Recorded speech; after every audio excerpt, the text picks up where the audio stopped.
अस्सलाम वालेकुम नाज़रीन, आमना टॉक्स के साथ मैं हूं आपकी मेज़बान आमना उस्मान। नाज़रीन, आज मेरे पास एक बहुत ही मोटिवेशनल स्टोरी मौजूद है। मेरे साथ एक ऐसे नौजवान मौजूद हैं जिन्होंने अपनी ज़िंदगी का आगाज़ जो है वो एक चाय वाले से शुरू किया, एक पियून की नौकरी की और इस वक्त वो माशाल्लाह से एक कामयाब पोस्ट पर मौजूद है। मेरे साथ इस वक्त मौजूद है ज़हीर।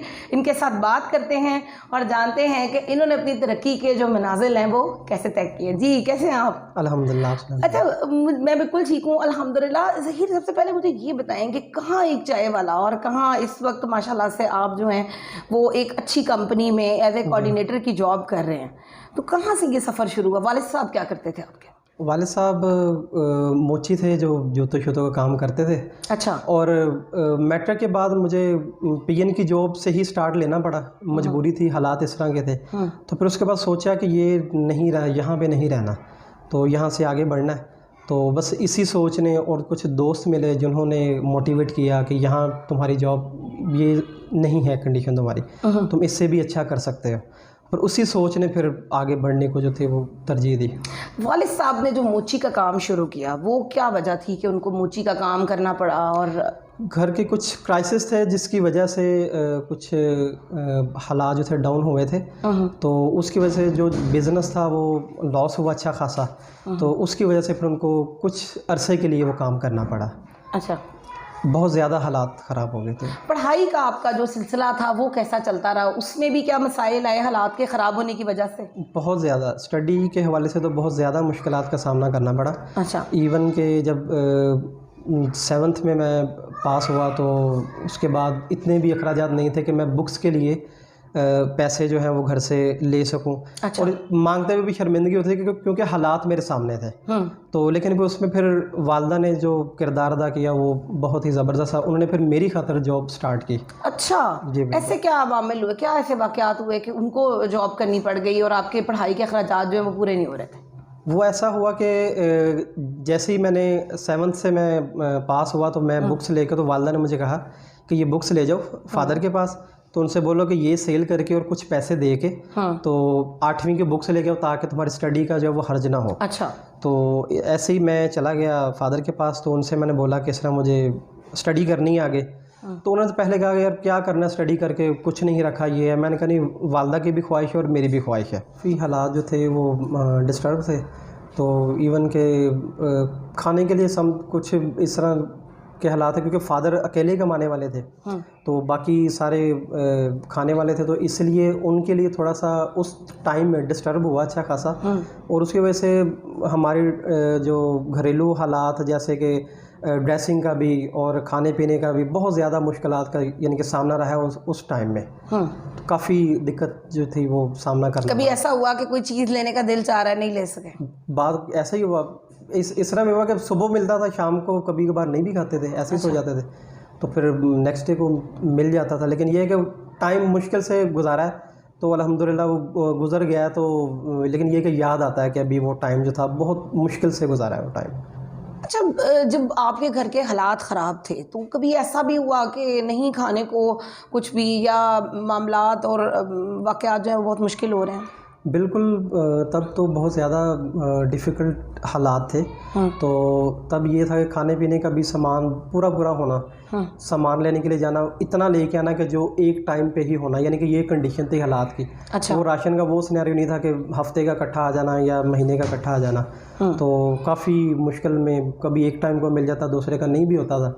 लेकिन ये कि हालात तब याद आते हैं तो दुख होता है। अच्छा, हाँ। ऐसा भी हुआ कभी कि कोई चीज़ लेना चाहते थे लेकिन नहीं थी आपके पास? जी, काफ़ी शौक़ तो आपको पता है नौजवान को, तब तो स्टूडेंट लाइफ थी, तो साइकिल का शौक़ था। फिर ईद आ जाती, कपड़े नहीं होते थे, दोस्तों को देखना, फ्रेंड्स को देखना, कज़न्स को देखना स्पेशली, तो काफ़ी सारा दुख होता था कि यार यानी कि इतने भी हालात नहीं कि हमारे पास कपड़े नहीं है पहनने के, ईद वाले दिन नए कपड़े, ईद वाले दिन नहीं है। तो फिर भाई थे, रिसेंटली उनकी दैट टाइम जॉब हुई थी फ़ौज में, वो पाक आर्मी में होता है पाकिस्तान, तो सिपाही है वहाँ पे। तो उनको जब पता चलना था, उन्होंने फिर छुट्टी लेके फ़ौरन आना कि यार ये मेरे भाइयों को टेंशन है। तो वो उस टाइम पे जैसे हीरो होता है ना, हीरो क्या लाते थे वो, फिर उसी टाइम में रात को ही, चांद रात को ही फिर आते थे, हम शॉपिंग करने के लिए हीरो आता था और कपड़े लेके देते थे। बिल्कुल सही। अच्छा, जिस तरह से भी आपने बताया कि हालात ख़राब थे और उस वक्त लोगों का रवैया कैसा था, रिश्तेदारों का, मिलने वालों का, दोस्तों का? जब टाइम ठीक था तब तो काफ़ी अच्छे हाल जो थे सबके रवैये थे, लेकिन जैसे ही क्राइसिस में आए तो जो ख़ानदान, जैसे आपको पता है, यूजुअल वो मुंह मोड़ लेते हैं। तो कहीं भी जाते थे वो ये समझते थे यार ये कहीं ये हमसे पैसे ही ना मांग ले, पैसे ही ना मांग ले। कोई भी और काम के वो लिए, कहते किसी होंगे के। कि जी यार पापड़ वाली का बेटा है, मोची का बेटा है, तो बिल्कुल ऐसे ही है। तो क्योंकि बाकी खानदान हमारा इस मामले में स्ट्रॉन्ग था क्योंकि सारा बिजनेस क्लास ही है, तो तब हम ही क्राइसिस में आए थे, तो इसलिए काफ़ी ज़्यादा जो रवैये थे लोगों के वो बदल डिफरेंट हो गए गए थे। थे, बदल गए। अच्छा, फिर उसके बाद आपने जो है वो आपकी पढ़ाई ख़त्म हुई, आपने आई थिंक मैट्रिक किया। मैट्रिक किया तो फिर आपने कहाँ पर सबसे पहली नौकरी की? मैट्रिक किया तो EFU इंश्योरेंस कंपनी है, अच्छा। जहाँ पे भाई के ही रेफरेंस है, वहाँ पे मैं इंटरव्यू देने के लिए गया था। तो इंटरव्यू तो मेरा बड़ा, यानी कि जैसे PN के ही लगा लें, चाय वाला ही मैं वहाँ पे काम किया है, चाय ही बनाई है। तो इंटरव्यू बड़ा टफ था, लेकिन वो उसको किसी तरीके से पास किया, तो वहाँ पे चाय का ही मैंने काम किया। इवन के कभी कभार मुझे सफाई भी करनी पड़ती थी, सफाई भी मैं करता था वहाँ पे। तो ज़्यादा और ये बड़ा मुश्किल लगता होगा कि मतलब मैं इतनी अच्छी फैमिली का बेटा हूँ और मुझे ये भी करना पड़ रहा है। उस टाइम में बहुत बहुत बुरा लगता था कि यानी कि अभी भी ये काम हमें करना पड़ेगा। ड्रेसिंग के बारे में सुना आपकी बहुत अच्छी होती थी। ये ड्रेसिंग का शुरू से ही शौक़ था। पहले तो चले हालात इस तरह के थे, लेकिन जैसे ही कुछ हालात बेहतर हुए या जॉब स्टार्ट की, तो पहले जो प्रायोरिटी थी वो हालात थे, फिर उसके बाद फिर ड्रेसिंग थी। इवन के PN की या ऑफिस बॉय की कि कहीं भी चले जाएं तो वहाँ पे यूनिफॉर्म होता है, ड्रेसिंग होती है उनकी मखसूस। तो लेकिन मैं वहाँ पे ड्रेसिंग नहीं करता था। इवन के मुझे उन्होंने खुद अलाउ किया था कि यार आपकी ड्रेसिंग ठीक है, आप चाहो तो PN की ना ड्रेसिंग ना किया करो। अच्छा। तो ख़ुद मुझे ऑफिस वालों ने अलाउ किया हुआ था, इजाज़ साहब थे वहाँ पे। तो जो वहाँ एक टाइम इस तरह का भी आया कि जो मैनेजमेंट आती थी EFU की वहाँ पे विज़िट के लिए, तो मुझे यही समझते थे कि ये वहाँ पे या तो TL है, कोऑर्डिनेटर है, किसी बैंक को देख रहा है। यानी कि PN नहीं लगता था, मतलब हुलिया इतना अच्छा होता वो आगे यही देखते थे कि इस ऑफिस में PN कौन है। हाँ। तो वो फिर उनको मैंने ही बताना कि सर मैं यहाँ पे PN, क्योंकि मुझे उनके जो अंदाज से पता चल जाता था वो किसको तलाश कर रहे हैं। अच्छा। तो ये सीन वहाँ पे मेरे साथ, ड्रेसिंग का मैंने ख़ास तौर पे वहाँ पे ख्याल रखा है। तो उस वही चीज़ वहाँ पे देखने को मुझे मिलती थी, जिससे मैं इंस्पायर भी था। तो मैंने कहा इसी चीज़ को लेकर मैं आगे चलूँ। ड्रेसिंग को लेके मुझे फिर जो वहाँ पे मैनेजर से उन्होंने कहा यार तुम्हें आगे आना चाहिए, तो हम इंशाल्लाह तुम्हें लेके आएंगे जैसे ही तुम्हारी स्टडी कंप्लीट होगी। तो इसलिए मैंने उसको कहा। ड्रेसिंग को ही जो था वो देखते हुए जब मैनेजमेंट आती थी वो यकीन नहीं करते थे कि ये इस तरह की ड्रेसिंग हो सकती है, या वो एक्सपेक्ट कर रहे होते थे कि ये टीम लीडर है या कोऑर्डिनेटर है, यहाँ पे किसी बैंक को देख रहा है। तो उन्होंने फिर इसी चीज़ को देखते हुए मुझे सजेशन की कि आप आगे क्यों नहीं आते। तो स्टडी बीच में जो थी वो सबसे बड़ा वो मसला था। फिर उन्होंने ही, तब हालात इस तरह के नहीं थे, फिर फयाज साहब ने मुझे सपोर्ट किया स्टडी के हवाले से। फयाज साहब, हाफिज़ बाबर साहब, तो इनका बहुत ही ये दोनों कौन लोग थे, फयाज साहब और हाफिज़? फयाज साहब दैट टाइम ये समझ लें कि मेरे हीरोज़ ही समझ लें। और EFU में कंपनी में तो ये फयाज साहब जो थे वो नेशनल सेल्स हेड है और हाफिज़ बाबर साहब रीजनल सेल्स हेड है वहाँ पे। तो ये माशाल्लाह बहुत ही इन्होंने सपोर्ट किया मुझे। तो इन्होंने ही मुझे बड़ी सख्ती की इवन के स्टडी के हवाले से कि उनका जिस खर्चा तुम्हारा जो भी एक्सपेंस होंगे वो हम बियर करेंगे, तो आपका काम है पढ़ना। अच्छा। फिर यहाँ पे जो मैनेजर थे इजाज़ साहब, उनके थ्रू इन्होंने कहा, और शफका साहब से, कि यार इसको आपने ना डिस्टर्ब नहीं करना स्टडी के हवाले से। अगर इसको स्टडी के लिए टाइम चाहिए तो वो इसे आपने देना है, ठीक है। इसको छुट्टी चाहिए तो वो देना। इवन का जब पेपर मेरे एग्ज़ाम करीब होते थे तो ये 15-20 दिन के लिए मुझे अलाउ कर देते थे कि तुम चाहो तो ना हो, अपना स्टडी कंप्लीट करो। मतलब बहुत अच्छी चीज़ है कि यानी वो बाकायदा आपको स्टडी में आपको सपोर्ट करते हैं। बिल्कुल, वो बहुत ज़्यादा सपोर्ट करते हैं। और उन्हीं का समझ लें कि ये जो थी कोशिश थी, जो कि टाइम पे मुझे फिर ये आज मैं यहाँ पे हूँ तो उन्हीं की वजह से ही हूँ। अच्छा, फिर उसके बाद जो है वो आपने जो है वो स्टडी का मैंने फिर आगाज़ किया। तो फिर जैसे ही FA हुआ मेरा, तो उसके बाद मुझे एडमिन के लिए शौक़ था। मुझे असल में मैंने अपने काम पे ध्यान तो दिया ही दिया। तो जैसे मैंने बताया कि मुझे शौक़ था आगे बढ़ने का, तो मैंने यही देखना यार ये बंदा क्या कर रहा है, दूसरा ऑपरेशन वाला काम कर रहा है, एडमिन क्या कर रही है। तो एक टाइम फिर ऐसा है कि मुझे सबके काम का आइडिया हो गया कि ये लोग कैसे काम करते हैं और क्या क्या काम किस तरह होता है। ठीक है। फिर 2015-16 में मुझे सभी काम जितने भी वहाँ पे सेगमेंट थे, लाइक ऑपरेशन है, सेल्स है, सब पे ग्रिप हो गई। तो मुझे फिर इजाज़ साहब ने कहा कि तुम्हें ना एडमिन में आ जाना चाहिए। पर दैट टाइम डेजिग्नेशन मेरा पीए नहीं था, तो फिर मैं इसमें एडमिन में आ गया। तो एडमिन का काम मैंने 2-2.5 साल मैंने अब आपको एक नई डेजिग्नेशन का काम सीखने का मौका मिला। सीखने का मौका, और मैं उसको उसमें बड़े अच्छे तरीके से मैंने किया है। मैनेजमेंट में मैंने बड़े अच्छे तरीके से मैनेज किया उस काम को। इवन के उस टाइम आप कितनी पे ले रहे थे? 18,000 ले रहे जी, 18,000 पे थी। और जो सबसे मुश्किल काम था वहाँ पे एडमिन का, जो उससे पहले जो फीमेल आई थी, सिस्टमाइज नहीं थी चीज़ें। तो ऑफिस की चीज़ों में मैंने आके तो चीज़ें सारी सिस्टमाइज़ की, फाइल्स हर चीज़ की, पेटी कैश ये वो सारा जो भी चीज़ें उनकी फाइलें। ये कहाँ से सीखते थे आप? ये मुझे सर्चिंग का बहुत शौक था, यूट्यूब से मैंने। अच्छा, मैंने यूट्यूब से सारा कुछ सीखा। Very nice. इसके बाद फिर अब आप कहाँ गए? इसके बाद फिर मुझे एडमिन में ये था, कुछ सीखने लायक नहीं मिलता था। लाइक सुबह आ जाना 9 बजे, शाम को 5 बजे सिस्टम ऑफ करना चले जाना। तो वो जैसे ज़िंदगी रुक सी गई थी। और दूसरा ये था कि वही चीज़ें करना मुझे वो डिस्टर्ब कर रहा था। फिर ये चीज़, दूसरा ये मेरी फील्ड नहीं थी। मैंने फिर सेल्स को प्रेफर किया। फिर इसलिए मैं वहाँ पे एक निचले लेवल से BSO से मैंने स्टार्ट किया। वहाँ से 1 साल मैंने काम किया BSO। आपको पता है इंश्योरेंस फील्ड में ये सबसे बैंका में ये जो है वो लोएस्ट डेजिग्नेशन है। ओके। 1 साल वहाँ पे रहा। फिर वहाँ से फिर मुझे एजाज बेग साहब फैसलाबाद में अलाइड बैंक के लिए मुझे वो लेके आए एज अ कोऑर्डिनेटर। अब आप एज ए कोऑर्डिनेटर जो है वो कंपनी के साथ अभी काम मैं एज कर अ रहे हैं। कोऑर्डिनेटर हूँ। कितना कमा लेते हैं महीने का तकरीबन? महीने का अभी तो माशाल्लाह फिर भी 50 से 70 के जो राउंड अबाउट फिगर्स जो रहते हैं मेरे, उसमें आप करते हैं। ज़बरदस्त हो गया। नाज़रीन, आप देख सकते हैं कि ये एक ऐसे नौजवान हैं जिन्होंने बाकायदा एक चाय वाले से अपनी ज़िंदगी का आगाज़ किया और अपने करियर का आगाज़ किया, और इस वक्त तकरीबन ये 50 से 70 तक इजीली बना लेते हैं।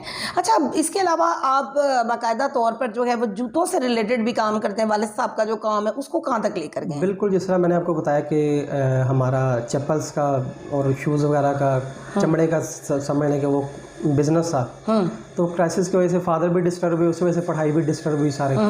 तो अभी जो है हमने दोबारा स्टार्ट किया, क्योंकि अभी हम माशाल्लाह से जैसे स्टैंड हुए हैं, हालात बेहतर हुए हैं, तो अभी अगेन हमने वही जो फैमिली बिजनेस है उसको स्टार्ट किया। तो अभी हम फिर उसी लेवल पे, उस लेवल पे तो नहीं, लेकिन समझ लें कि 50-60% उस लेवल पे आ गए हैं कि हमने अपना बिजनेस दोबारा से वो स्टार्ट कर लिया। वो इंक्रीज़ हो रहा है ऐसा। घर आपने अपना बनाया?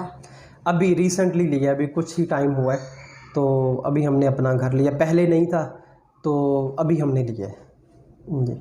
6.5 मिलियन का भी, जहाँ पे अभी आप इंटरव्यू करेंगे, ही हमारा अपने रिसेंटली घर लिया अभी आपने इसको घर को लिया। अच्छा, मुझे ये बताएं कि जिस तरह अभी आपने बताया कि माशाल्लाह से आपने, जब एक वक्त वो भी था कि जब आप अपने ख्वाहिशात को पूरा नहीं कर सकते थे, फिर एक वक्त वो भी आया कि अब आपका दिल किया तो आपने अपना घर भी बना लिया। एक अच्छी ज़िंदगी है, अब जो दिल करता है करते हैं। मोटरसाइकिल नहीं थी आपके पास? जी, अभी माशाल्लाह, पहले तो हालात इस तरह थे, तो अब तो माशाल्लाह पूरी फैमिली ने मिल के, भाई हैं बड़े, अच्छा, फादर हैं, तो जैसे ही क्राइसिस से निकले हैं तो अब तो माशाल्लाह हालात बेहतर है। अब 2 शॉप्स भी हैं जो हैं यही शूज़ की। अच्छा, तो अपना भी कर रहे हैं, बना भी रहे हैं, और सेल आउट भी कर रहे हैं। अभी रिसेंटली अभी हमने घर लिया है मिल के, भाई की सपोर्ट से, फादर की सपोर्ट से, ठीक है, मेरी सपोर्ट से, क्योंकि ज़ाहिर है टीम वर्क के साथ, फैमिली वर्क से ही ये सारा कुछ किया है। लोगों का रवैया पहले आपके साथ बहुत ख़राब था जब आप लोगों के हालात अच्छे नहीं थे। अब आप एक अच्छी डेजिग्नेशन पे हैं, लड़कियों के रिश्ते तो बहुत आते होंगे। अभी तो बिल्कुल ऐसा ही है। तो पहले तो था कि फैमिलीज़ में भी, ख़ानदान में भी लोगों ने मुंह मोड़ लिया था, लेकिन अब ये है कि अब ये सिनेरियो है कि कोई भी फैमिली का जो बंदा वो ग्रेजुएट होता है तो उसको ज़हीरी याद आता है कि चलें ये फील्ड में हमारी कुछ ना कुछ हमारी रहनुमाई करेंगे, मदद करेंगे। तो अब तो माशाल्लाह काफ़ी बेहतर हैं लोगों के रवैये भी। तो जैसे ही मेरा ये बेहतर हो, तो अब माशाल्लाह मैं एंगेज्ड भी हूँ, तो शादी भी कुछ अरसे के बाद, शादी भी कुछ अरसे, ज़बरदस्त हो गया, बहुत मुबारक हो आपको। अच्छा, मुझे ये बताएं, कोई ऐसा वाक़या आपको याद हो कि बहुत लाइक ऐसा था कि जिसके बाद आपकी पहले तो वक्ती तौर पे जो है वो एकदम से आपका मोराल जो है वो बिल्कुल नीचे गिर गया, लेकिन फिर आपने अपने आप को हिम्मत की कि नहीं, मैंने ऊपर जाना है और मुझे इन लोगों की इन बातों से कोई फ़र्क नहीं पड़ता? बिल्कुल, इस तरह के तो मामला तो फेस करना पड़ा है जब था, तो लेकिन फीलिंग्स जो थी दैट टाइम, कभी कभार इस तरह महसूस होता था कि नहीं कर सकता, क्योंकि हालात इस तरह के होते थे कि जितनी सैलरी आती थी तब सारी घर में देनी पड़ती थी। तो फील हुआ था कुछ अरसे में कि यार ये मुश्किल है, लेकिन फिर माइंडसेट था, गोल था एक, नहीं करना है। कोई वाक़या? कोई वाकया ये कि कुछ इस तरह का, जैसे एक ज़िंदगी में आपके ना इस तरह के लोग आते रहते हैं कि अगर आप डीमोटिवेट हो भी जाए ना तो वो आपको ना मोटिवेट करते रहते हैं। हाँ। तो मैंने जैसा कि जिक्र किया कि हमारे जो सीनियर थे फ़याज़ साहब, हाफ़िज़ बाबर साहब ने बड़ा सपोर्ट किया। वो कहते हैं यार नहीं, इवन के स्टडी में एक दफ़ा मेरी क्या इसका नाम है, कुछ थोड़ा सा मैं हो गया नेग्लिजेंस हो गया थोड़ा सा, कंपार्ट आ गई। नहीं कंपार्ट नहीं, समझ लें कि दाखला जो नहीं भेजा था। अच्छा। तो उनको जब पता चला, मैनेजमेंट को पता चला, तो उन्होंने आके इंतहाई मेरी इंसल्ट की कि यार ये क्या तरीका हुआ कि हम आपको सपोर्ट करें, आपको क्या। मैं फिर फील किया यार ये तो मेरे लाइक फादर हैं कि ये इतने कर ये रहे हैं, मुझे बता रहे हैं कि ये सही नहीं है तो मुझे अब करना बिल्कुल ऐसा चाहिए। ही है। तो ये था। अब तो यानी कि वो सोचता हूँ तो बड़ा यानी कि फील होता है कि यार ये लोग मेरे लिए बड़े जो थे वेल विशर्स थे ये। जी, तो नाज़रीन, आपने ज़हीर के साथ हमारी गुफ्तगू सुनी जिसमें उन्होंने ये बताया कि उन्होंने सिर्फ यहीं पे नहीं रहना बल्कि वो अपनी ज़िंदगी की डेजिग्नेशन को मज़ीद चेंज करना चाहते हैं और अभी उन्हें और बहुत आगे जाना है। मुझे उम्मीद है कि ये वीडियो आपको बहुत पसंद आई होगी। कमेंट सेक्शन में अपनी आरा से हमें ज़रूर आगाह कीजिएगा। अगले प्रोग्राम तक के लिए अपनी होस्ट आमना उस्मान को इजाज़त दीजिए। अल्लाह हाफ़िज़।